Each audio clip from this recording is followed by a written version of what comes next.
Okay, so we are right now on the officially adopted correspondence. So this is another lesson. When we say correspondence, it's like a communication wherein it involves letters, emails, or other forms of messages. And one form of correspondence is memorandum.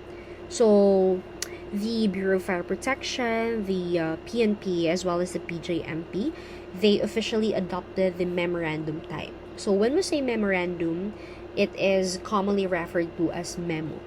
So that is a document used for communication within an organization, and it's a note to help the memory, and it may be general in application, requiring compliance by or information of a majority of all officers and members of the police organization. So, memorandum, it's a brief and informal message that conveys information, directives, or announcements to a specific group of people within the organization. So this is usually used in businesses, government agencies, and other institutions as a quick and efficient way to communicate important details or decisions. And memorandum have concise format, they have clear headings, and they have this direct writing style. So this memo typically address specific issue. And the memorandum, when it comes to the PNP, police executives may issue administrative instructions in the form of a memorandum. Subordinate officials may use this form only in matters advisory or informative in nature.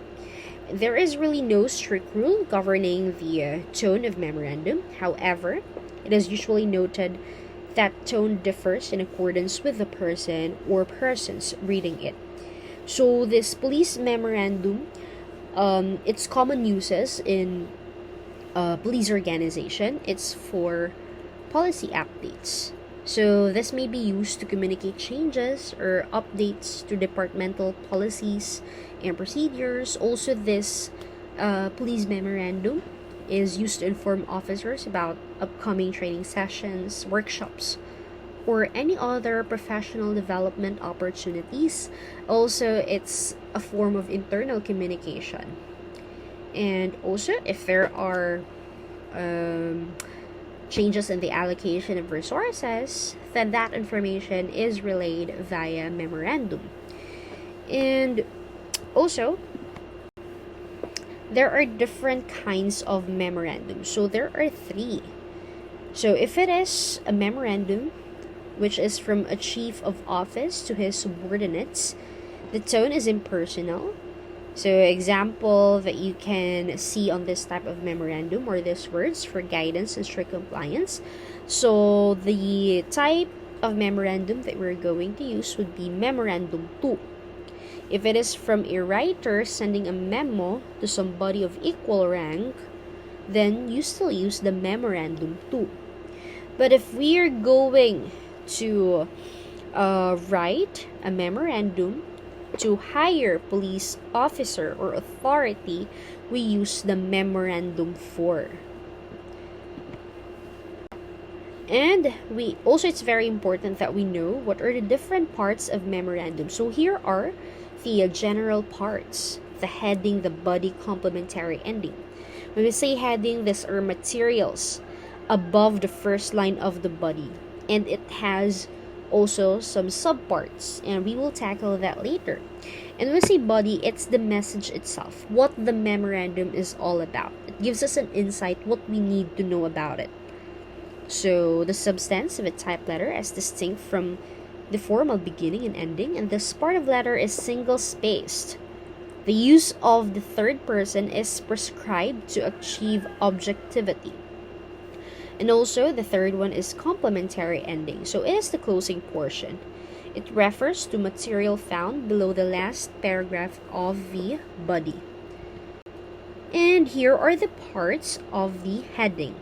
So there are 8 parts. You have the letterhead, the file reference or symbol, office symbol, addressee, addresser, channels, attention, address, subject, and date. So, the first one is letterhead. So, this is part of heading wherein it is normally placed 3/4 inch on or the fifth line below the top edge of the paper. So, printed letterhead stationery is normally used for the first page. So, on this arrow, it pointed, that one that is being pointed by the arrow, that is an example of letterhead. So, kindly take note in how the letterhead is being done. So, when we say letterhead, it's like an official stationery or printed heading at the top of the page. So, this typically includes the name, the contact information of the organization or department, and also it includes logo. Some of the memo does not have a logo, but mostly in police report it has a logo. And when we say if we are talking about this letterhead, this would somehow establish the professional appearance and reinforces the credibility of the information presented in the document. And additionally, when we have this letterhead, this would ensure that the memorandum is easily identifiable as an official communication from the specified organization. Next is the file reference or office symbol. So it is placed at the left margin, usually 2 spaces below the letterhead. So please take note where does this file reference place. So it is below the letterhead. It is used as identifying information on the second and subsequent pages. So the one that is pointed by the green arrow, that is an example of a file reference. So what is the purpose of this file reference? It basically helps organize and categorize a document within the police department's filing system, making it easier to locate and retrieve the memorandum when needed. And next is the addressee. So it should be written in block style. What do you mean by block style? Capital, with open punctuation, and normally place spaces after the file reference. And when we say addressee, it refers to individual or group of individuals to whom the memorandum is specifically addressed. The addressee is the intended recipient of the communication. So, yeah. And next is addresser. So the title of the addresser, we say addresser in simple terms, the sender. So the title of the addresser is entered after the word from, and also authorized abbreviations are used on this one. So when we say addresser, it refers to the individual or entity that is issuing or sending the memorandum. Next is channels. Correspondence can be routed through channels, though as lower chief or supervisor expected to exercise control, take action to be concerned are normally 2 spaces after the addressee. So the one that is pointed by the green arrow, that is an example of channels. So when I say channels, it refers to the distribution or dissemination channels through which the memorandum is intended to be circulated. Channels specify the recipient or groups within the police organization who are expected to receive and review the memorandum.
And also, we have to take note of the subject.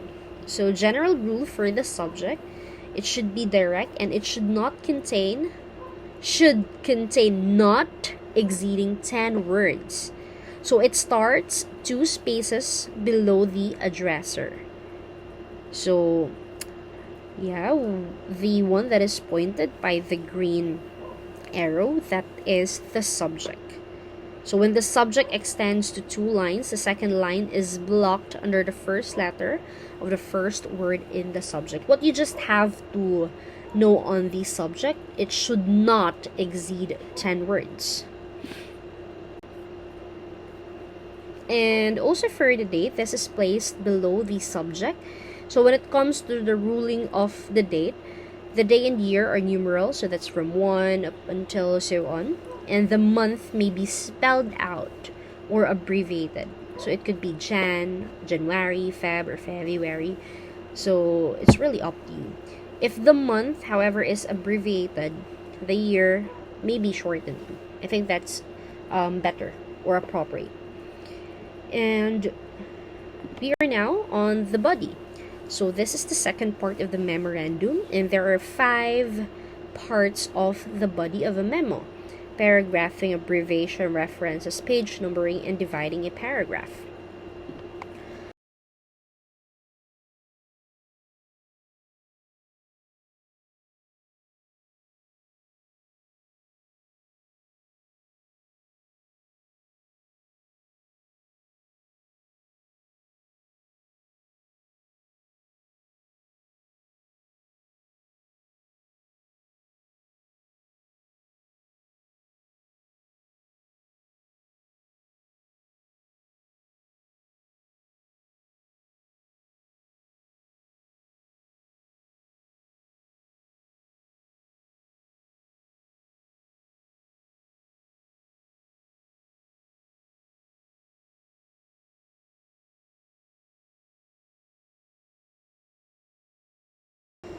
And also for abbreviations, we have to take note of this um, rules, that if you're going to use full name, then abbreviated rank is permissible. So on your right side, so these are some of the common abbreviations that you can encounter whenever you are going to use or you're going to write a memorandum.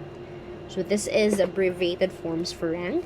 And also you have to take note of another rule for abbreviation. If you just know the last name, you have to spell out the rank name. Alright, so we have right here references. This is another part of the body. And the reference in police memorandum, it denotes specific information sources or documents that are cited or mentioned in the memorandum.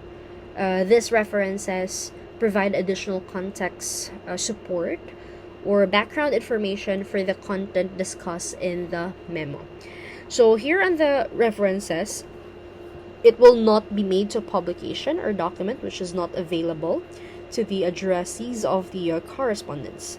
References will include the type of correspondence, the file reference, office origin, date, and subject. And we have right here the page numbering. So how is it being done whenever we do a memorandum? So the rule for page numbering, the first page should not be numbered. Do not put number 1 on the document. It should be a silent number. So the subsequent page, the second page, and so on, that's the time that you're going to put a numbering. So page number will be centered 1 inch from the bottom. And also the number will stand by itself. It will not be set off by dashes, parentheses, or other punctuation. So general rule for page numbering, just do not put number on the first page.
And also, the last part of a memorandum is complementary ending, and it is composed of three parts: authority line, signature, and enclosures. So, here, the complementary ending, we've discussed it, it's the closing portion of a memo. Authority line, the one that is being pointed by the arrow, that is an example. So, an authority line will be shown when the correspondence is signed for the chief or head of office by an individual authorized to do so. This reflects the fact that the communication is an expression of the will of the chief or head of office. It will begin on the second line below the last paragraph, directly under the first letter of the first word of the preceding main paragraph. It is typed in capital letter without abbreviations. So if you try to check on this one, this example, the authority line is typed in block style or capital form. So a staff officer may sign under the authority line only when authorized to do so. When we say authority line in police memorandum, it's a section that specifies the official who has issued or authorized the memorandum. So this typically includes the details about the individual's rank or title with the police department, reinforcing the legitimacy and authority behind the communication. Next is the signature. It's very important that you should not forget this part.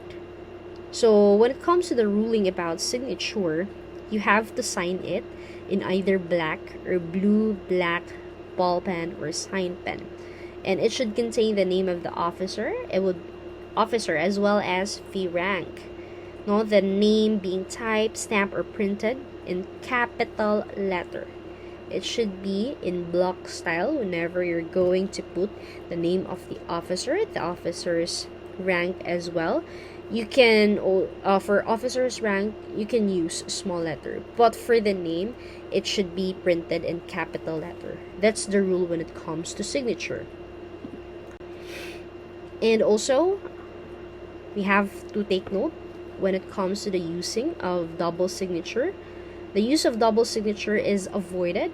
Instead of these, a designated individual may sign his own name and add the word for. So just like on the right side of your screen, this is an example on an example of double signature. So it's avoided.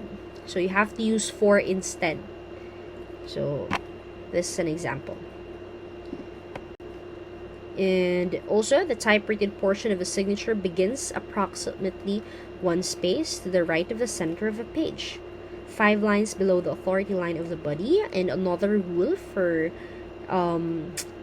doing the signature, it should be in block style and open punctuation are used. So abbreviation of rank or service and titles may be used. And also, the last one is enclosures. So we say enclosures, it is supplementary documents which are sent with communications to provide additional information. When a letter has one or more enclosures, this fact is entered at the left side of the page. In police memorandum, when we say enclosure, this refers to additional documents or materials that are attached to the memo for the recipient's reference or information. So this enclosure, it would help ensure that the recipient is aware of and reviews the attached documents for comprehensive understanding of the matter at hand. So just to summarize everything, it's very important that we know the order and how the memorandum is being done. So on the top portion, that is the letterhead. That is, it contains the office logo, the office name, the address of the office, and the second one, after or below the letterhead, is the addressee. The addressee is the recipient of the memorandum. Next one is the addresser. This is the sender. So this is placed below the addressee. Next is the subject. The subject is placed below the addresser. So the rule for subject, it should not contain more than 10 words. And next one is the reference. It is placed below the date. So here, that is an example of the reference. Next is the authority line, who is the specific official or individual who authorized the issuance of this memo. And here on the right side is the signature. So yeah, you have to, the rule for signatures, that you have to sign it in black or blue-black pen. And also the last one is the enclosure. So enclosure, these are additional documents. So this is how a police memorandum looks like. And if you have confusion or any questions, please feel free to message me at the Blackboard, or you are feel free to ask me during our face-to-face discussion.